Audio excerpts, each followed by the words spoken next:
My name's Melissa Garland, and I grew up in Florida. I was born in Tennessee, and I moved here when I was 3. I had my mom and my dad and a little brother, and it was pretty dysfunctional. My mom and dad, they fought a lot, like physically and just yelling. There was a lot of yelling and fist fighting and spitting and breaking things and just really hectic kind of living. I didn't like it, obviously, as a kid, but when you're like born into that, it's almost like normal. Yeah, it was pretty stressful, I would say, and probably lonely. My dad worked like just random little jobs. Like sometimes he would work like 2 jobs at like the gas station or delivering pizzas, and my mom stayed home with us. And just a disclaimer about them, like they had their own issues and their own traumas, like in their own bad childhood. So, I love them, and it is what it is. That's what happens with generational trauma. So, Yeah. but, yeah, I think it was hard for her to handle us, really. I don't know what exactly she had going on upstairs, but it was just hard for her. So we would kind of avoid her, because she would yell a lot and things like that. And my dad would try to avoid coming home. And then when they were home, they fought.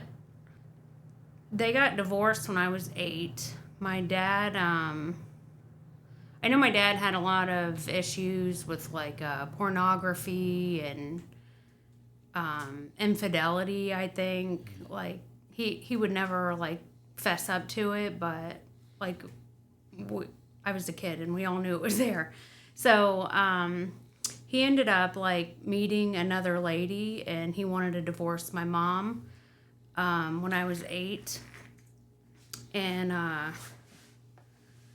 so he just kind of left where we were living at the time, and he went to go live with his new girlfriend.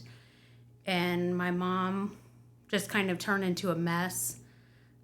She tried to commit suicide, and I remember I was missing school a lot because she couldn't take me because she would just be home crying and puking, and I was trying to help her, and my dad was gone, and we had my little brother, and so that was hard.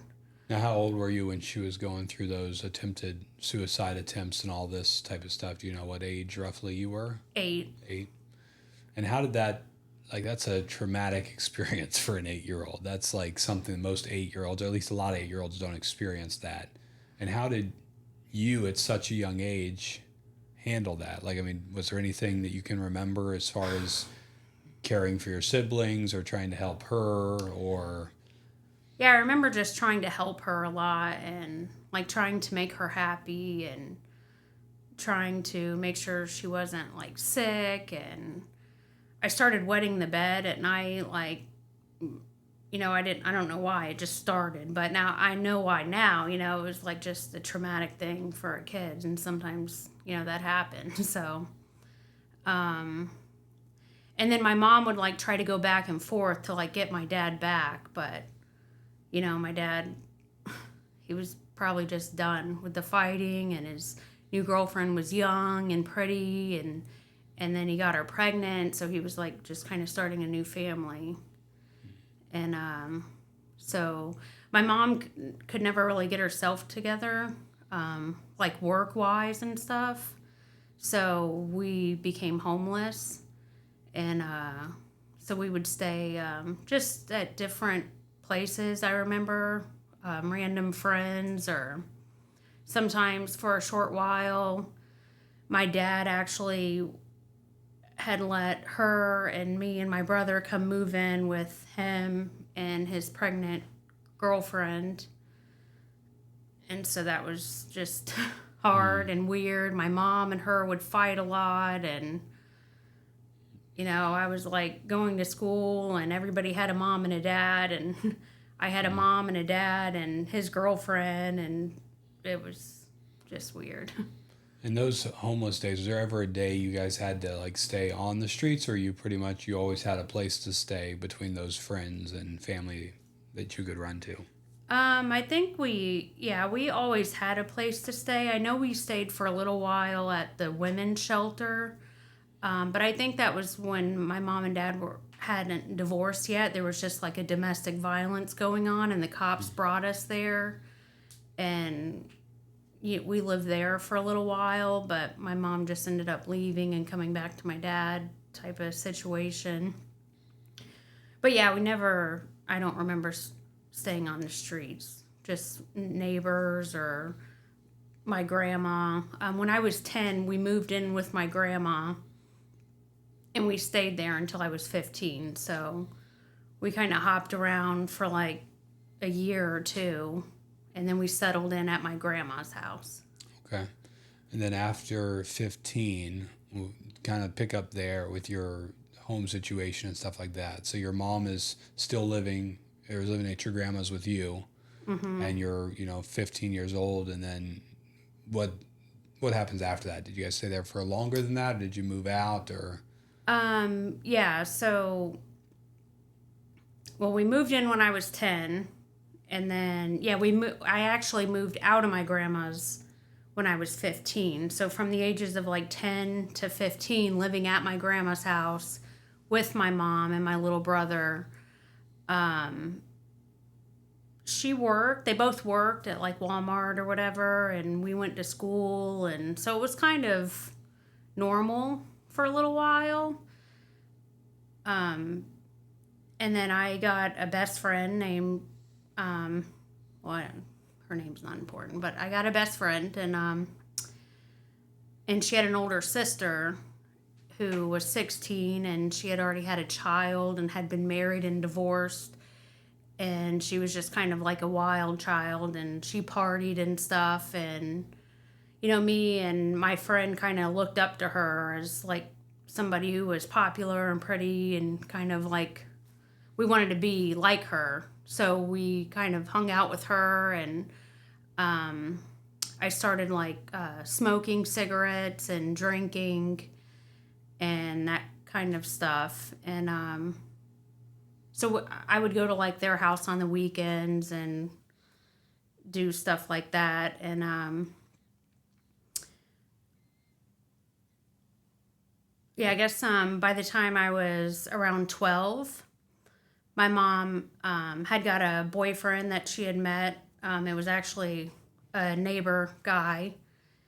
And I knew that they were smoking pot because I was smoking pot too, like behind, their back. And one day I just like made a joke to my mom and her boyfriend about doing it with them. Like, but I played it off as a joke just to see, but they were okay with it. And then I thought, like, wow, here's my chance to like show off to my older friend or whatever that I'm smoking pot with my mom. And so we started doing that. And then very shortly after that, I don't know, my mom just came to me one day and said, hey,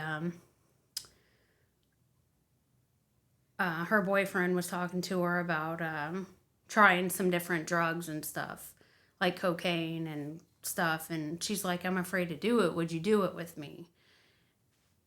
And I said, yeah. And that just opened up like Pandora's box, basically, like doing drugs with your mom. Like,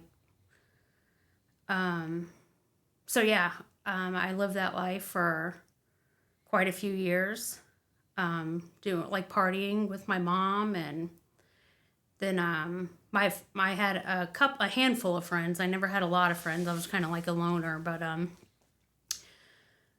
they would all come over to hang out at my grandma's house, like out in the yard and stuff. My grandma had no part in any of that. Like, I don't know if she knew or didn't know.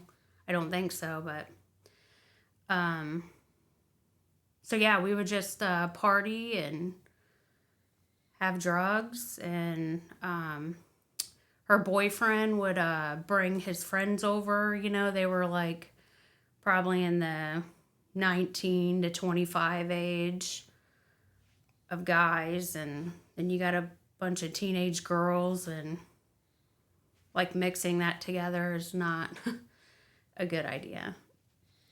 Yeah. And you and this time were somewhere between what, 15 and 18? I was about 15 at 15. that time.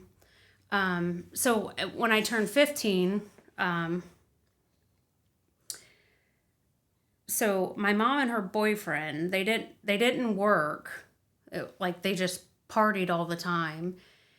And like how they were getting their money for drugs, like her boyfriend was embezzling money from a lady that he used to live with, which is like a whole nother story. So he would go there weekly and get a check from her and then blow all the money. So he had these thousands of dollars rolling in. So we moved out of my grandma's house and moved into an apartment complex. And then it was a party all day and all night, like 7 days a week. I stopped going to school. And every once in a while, my mom would get this wild hair and be like, you need to go to school. Like, we need to do the right thing. And, you know, but that would just last for like a day or two or something. And so, yeah, that was my life. Like drugs and partying and being promiscuous. And You just grew up with it, so it seemed, I guess, natural in a way. yeah, like I knew it was wrong, and I knew that like other people didn't do it. But I really, like, the whole gravity of my childhood didn't really hit me until later on, like when I had my own children. And yeah. So And did your mom ever seem to have remorse pulling you? I mean, not now, but I'm talking even back in those days when you were a teenager, of the drugs and the things that she would have put you through in those, or at least the doors that opened. Did she ever seem to, when she did flip those scripts or have the wild hair every now and then and want to change things, was that ever part of that picture? Like, hey, maybe we should stop doing these or stop going to these parties? Or was that always... yeah, she never really said why she was doing that. So I don't know if there was like a little bit of guilt or conviction or what was going on with her during that time. But it would just kind of go right back. Like, and I remember sometimes being a kid, like I just would think to myself, like, I wish we didn't live like this. I wish we could stop. But I also at the same time never told her that, because I was afraid of, like, what if it did stop? Because by that time, the drugs were completely numbing me, and I felt like I needed them. Yeah. To cope. Well, and take me to, so you're on drugs at 15 years old. What does that look like into your older teenage years, young adult years? Like when did that break happen, or what led up to where you are today in a way? So, my mom's boyfriend ended up, they started finding out, like, hey, you're about to go to prison for embezzling money. And like, we just knew signs because some of the neighbors were talking, like they had cops at the house, like we could tell our phone was tapped and things like that.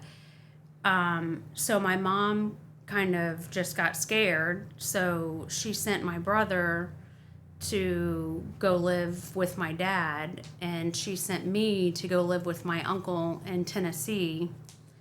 Because at that point, she really hated my dad, and he was not my biological father.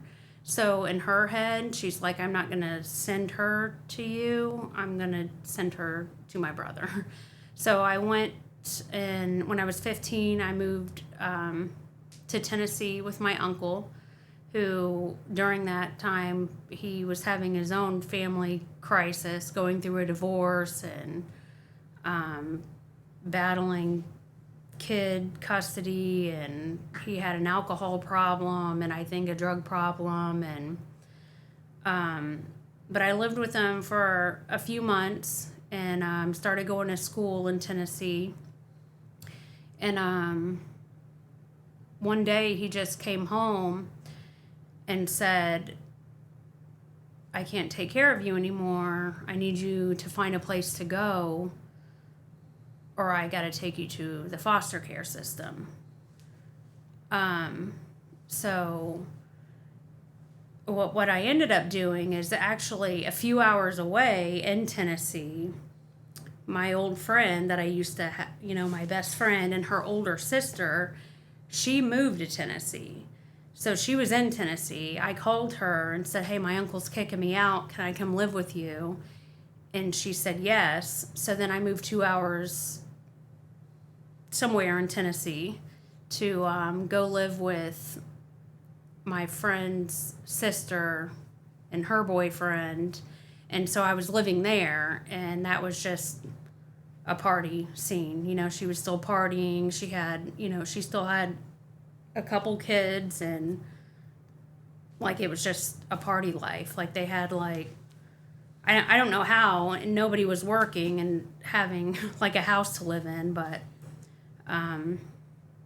yeah, so I ended up one night, I was in a bad car wreck because the guy driving, we were drinking and driving, and he wrecked into a field, and the car flipped a bunch of times, and we crawled out and just started running because I was a minor and he was drunk driving, so he didn't want to go to jail. So we went back to his house, and I had some kind of broken collarbone or something. I couldn't move my arm. And the town that we lived in was so small that we knew if I were to go to the hospital, then the cops would put two and two together as to, who was in that car. So, so they called my uncle and said she needs medical care. We can't give it to her. My uncle came, and I started crying, and I said, I just want to go back home to Florida. And so he called my dad and said, hey, will you take her? And my dad said, yeah. So he bought me a bus ticket, and I rode the Greyhound bus back down to Florida to live then with my dad and my little brother and his girlfriend, which was a different girlfriend than when I was little, and her son.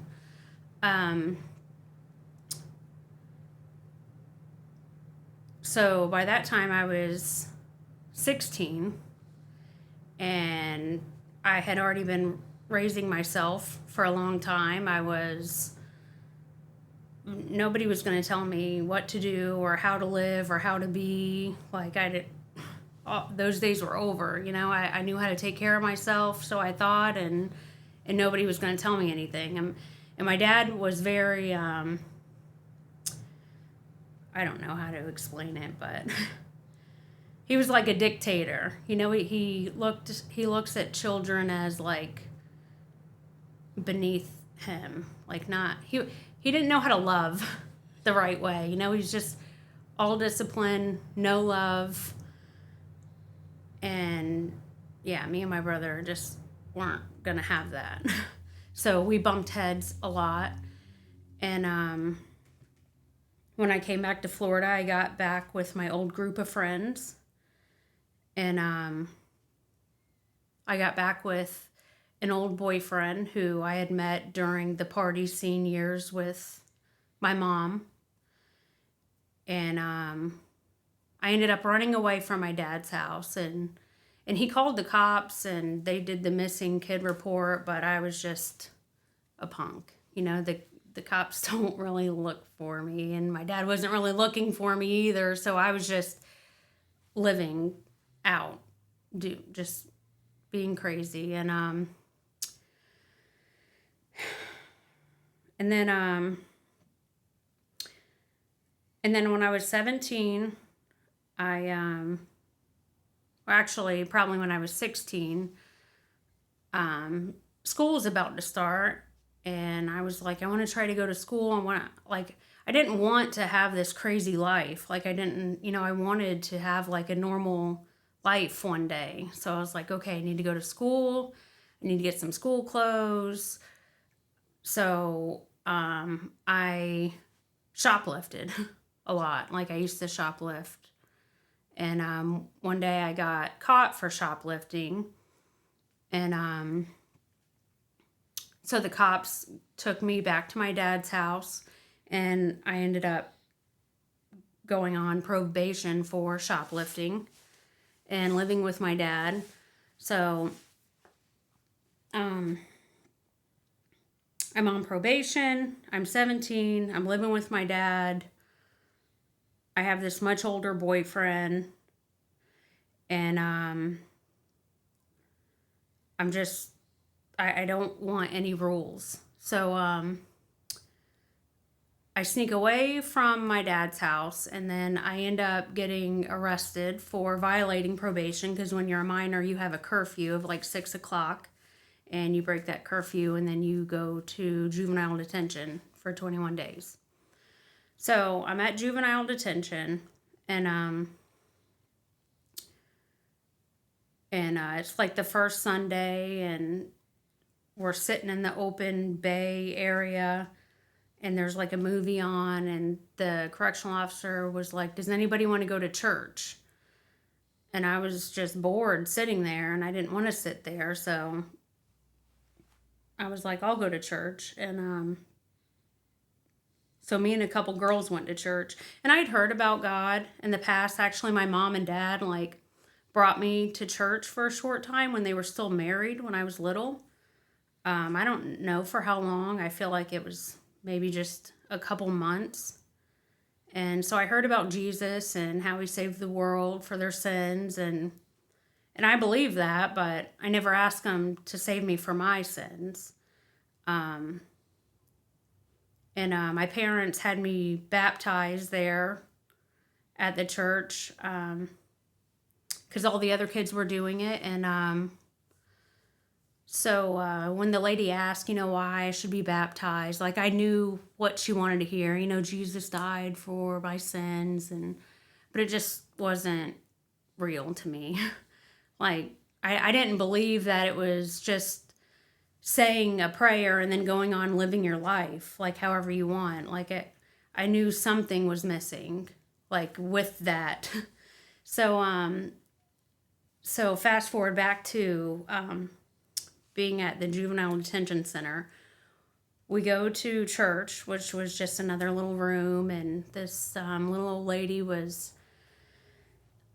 reading to us out of, I wish I could remember which gospel, but it was one of the gospels, and she was explaining how Jesus died for the sins of the world, but not like for the world. Like, she made it very individual for like each of us. He died for you and you and you. He died for all of your sins. He knows what you're going through. He knows everything you've done wrong, and he chose to die for you, and he wants you to accept that.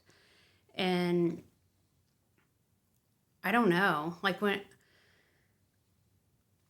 feel like, so I don't know what happened, but I'm like sitting there, and it was almost like I had a veil or something like just removed from my eyes, and I'm like, that is what it is. Like, I've never accepted Christ. Like, Christ loves me. Like, I was almost in tears, but I was so hard. Like, I never used to cry. Now I cry all the time, but I never used to cry. And so she asked if anybody wanted to be saved, and during that time, I didn't tell her or raise my hand or do all that, just because I knew like what I needed to do. I wish I would have like given her that nugget, like, so she would have known, like, because I know how the struggle is to even get into one of those places to try to preach the gospel. But I went back to my cell and just got on my knees and prayed to the Lord and confessed my sins to Him and told Him I believe that He was my Savior and asked Him to come into my heart. And after I did that, like, I think I just had hope. I never knew what hope felt like before, or peace. And to have those two feelings immediately, like, even though I was still in jail, I was still like with a crazy person that I shouldn't be with, my family's crazy.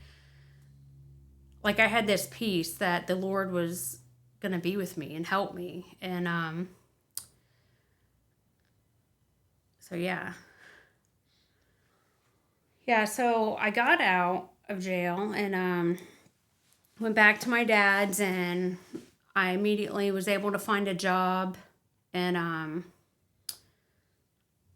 go back to school. And I had told my boyfriend, that I accepted Christ, and his family are Christians.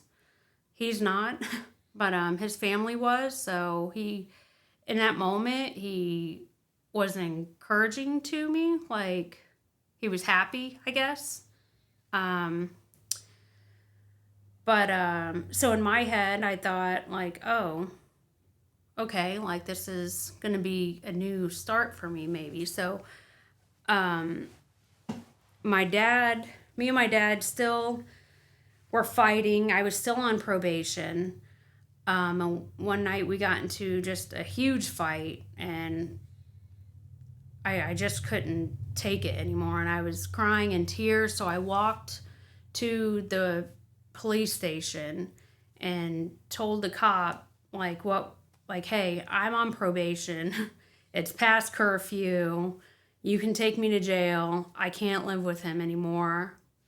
I'd rather live in jail. So she, I guess, saw how distraught I was, and she asked if there was any other family member that I could possibly go to.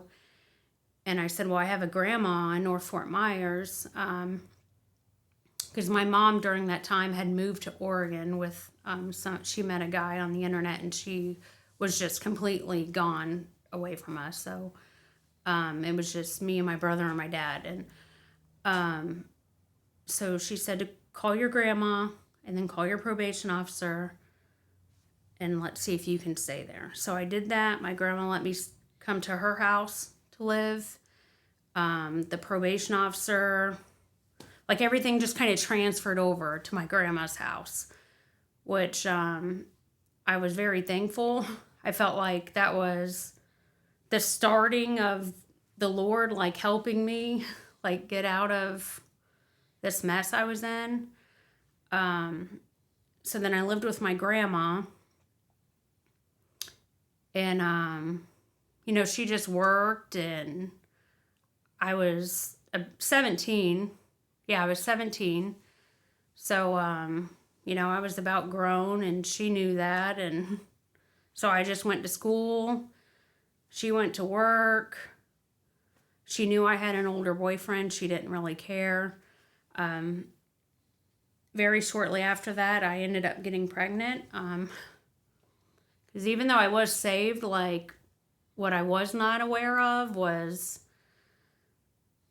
just sin. Like, I knew sin was bad, like the blatant sin, but in my life and how I grew up, like, being in fornication or seeing people come and go, like, I didn't necessarily think that was, like, a sin. Like, I knew people got married, but I thought, like, that was just back in the old days, in the Bible days, like, nobody stayed married that I know. Like, surely the Lord can't be mad about that. But I was just so unknowing of everything. So I got pregnant, and And I was like, okay, I guess we're going to start a family and give our life to God and everything. But he he never got sober, and things got really bad. And so he ended up going to prison while I was pregnant, and I gave birth while he was in prison, and he came home a few months after that.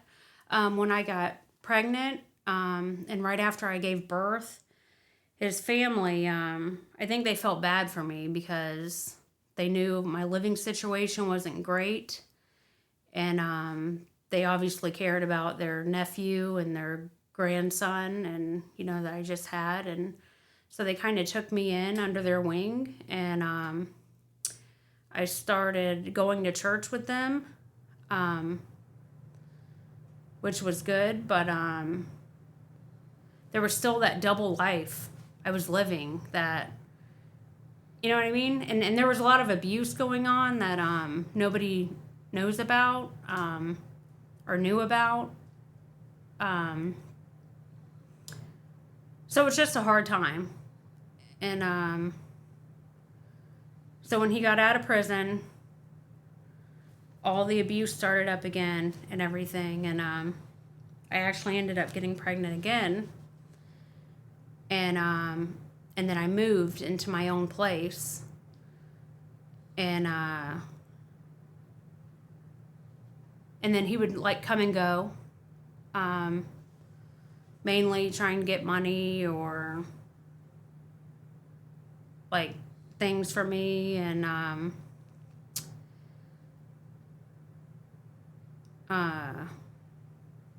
so I was just like a single mom, basically. And he would come and go. And in my head, I thought, I need to try to make this work because my kids can't have a dad, because I didn't have a dad. And look at me. I did a lot of drugs and I did all these bad things, and I can't have that. So I need to make this work. But it was like never working. So, and then a part of me was kind of terrified too. Like, if I leave, when my dad left my mom, we were homeless. My mom could never hold a job. She could never take care of us. We didn't have food. So I just thought that maybe living was just too hard to do it by yourself. But after a while of just working, I worked multiple jobs. His family would watch my boys a lot. And when I figured out, like, oh, I am doing it, on my own, and like he's not helping, he's actually hindering, and being abusive, and not physically, but every other way, emotionally, mentally, sexually, he was abusive in those ways. So once I realized that I could, do it on my own, then that's what I did. And then, so I was a single mom, and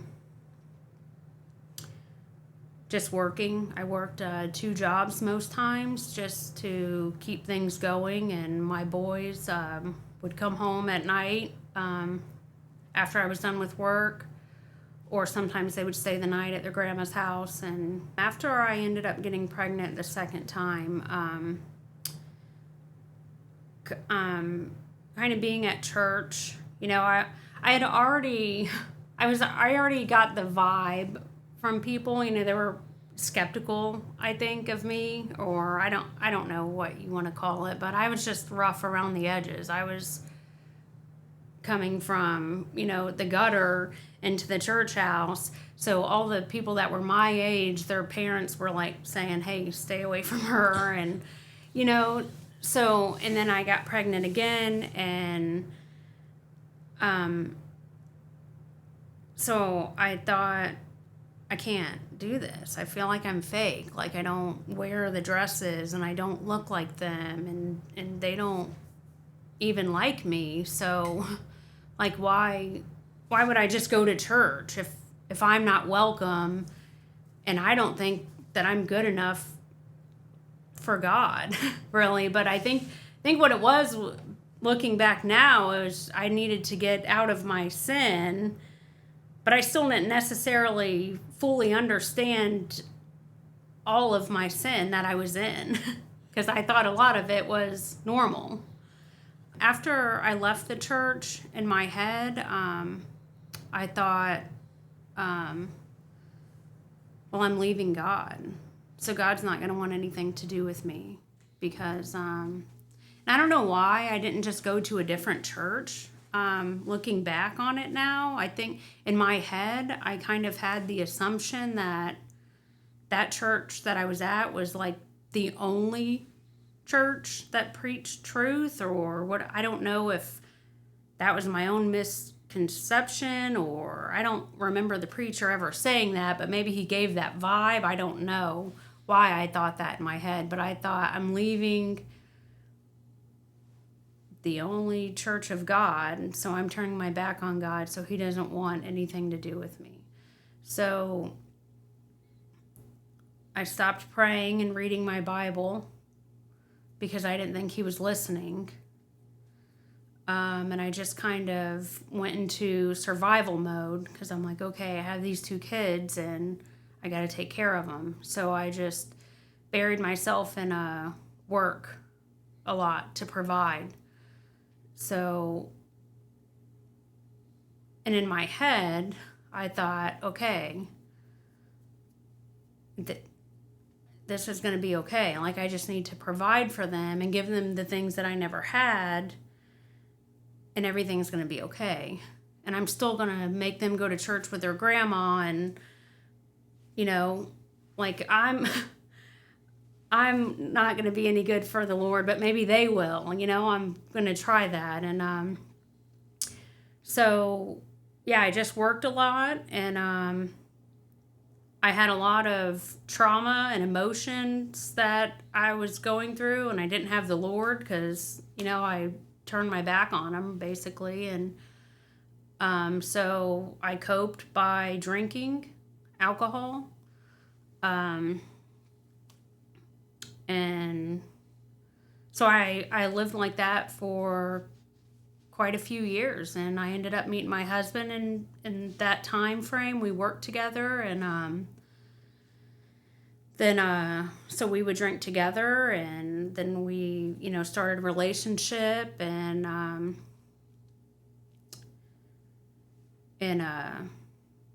we ended up having a daughter, and then after that we got married, but things were still not good for me mentally. So I think it was in my mid-20s, I want to say. I wanted to come back to the Lord, but I didn't know if he would want me back. And kind of what happened is I got to the end of my rope here, like, and I was hopeless all over again. But this time I was hopeless, and I had the good husband, and we had the good jobs, and we had the big 2-story house, and we had all the things, but I was still hopeless. And then I just started praying to God and asking him if he would please have me back. And I was writing in my journal, like, just pouring my heart out, like, for many weeks and months. And you're praying for your husband, you're praying for the Lord to answer and to see if he would take you back. And when did it dawn on you that he would? Okay, so I started praying and going to church, and I basically just made it like settled in my mind and my heart, like, you know what, Lord, even if you don't want me back, like, I understand why. Like, I'm worthless. I get it. But that doesn't mean that I shouldn't try to do something good for you still. So I still want to raise my kids up how you would want, and I still want to be a part of your church and try to tell other people about you. And so I just started doing that, and